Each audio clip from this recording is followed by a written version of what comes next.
So guys, ito na. Ready na ako. Andyan yung isa kong malita, isa kong traveling bag na maliit, at saka yung isa kong pang hand carry, at saka isang nasa taas. Ang flight ko mga langga is ito na. Ang flight ko mga langga mamayang alas 4 ng madaling araw. Alas 4:15. Kaso pupunta ako mamaya mga alas 9 ng gabi or alas 10 na ng gabi. Para mas maganda. Mas maganda doon na lang mag-relax doon na lang para wag isipin na ano. Kasi pag dito ka, nag-iisip ka eh. Lalo na iniisip ko kung ilang kilo kasi ipapatimbang ko pa yan doon. Yan oh.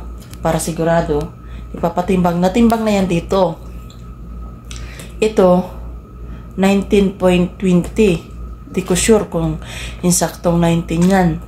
Ito naman, 6.5.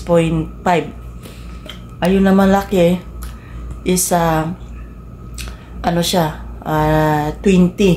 Hindi ko alam kung sakto ba yan siyang 20. Kung nag-21 yan, so magbabawas talaga ako dyan ng 1 kilo. Ilalagay ko siya dito. No?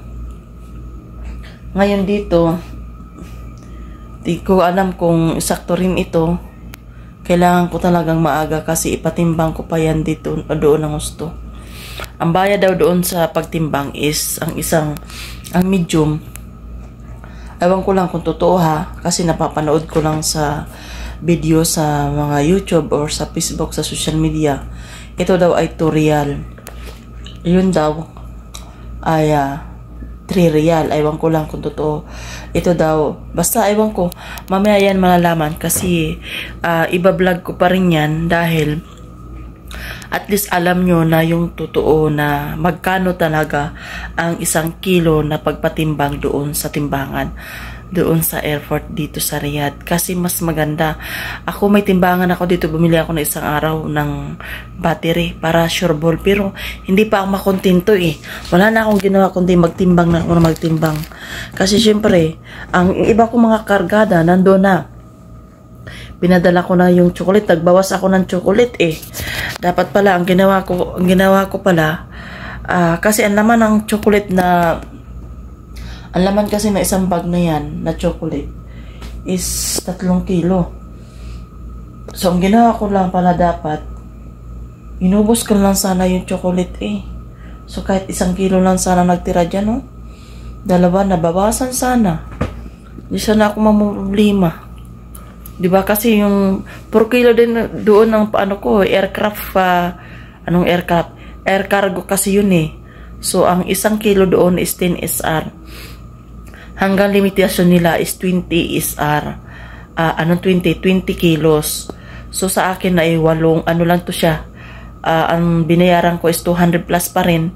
Kahit na 9 na kilo. Yun nga ang pagsisisi ko. Dapat pala, binawasan ko na talaga ng husto yung ano to. Para hindi ako mag-isip. Ngayon, nag-iisip pa ako. Grabe isip ko. Bawal doon ang sabon, bawal doon ang lotion. Chocolate lang at saka sabon lang ang pwede doon. Legit pati iyon. So ngayon, naantay ko lang si Baba. Siguro, kaya sabihin ko kay Baba na maaga akong aalis kasi ito pa-sure ko talaga to na ipakilo ko rin doon. Tapos iparapper ko pa.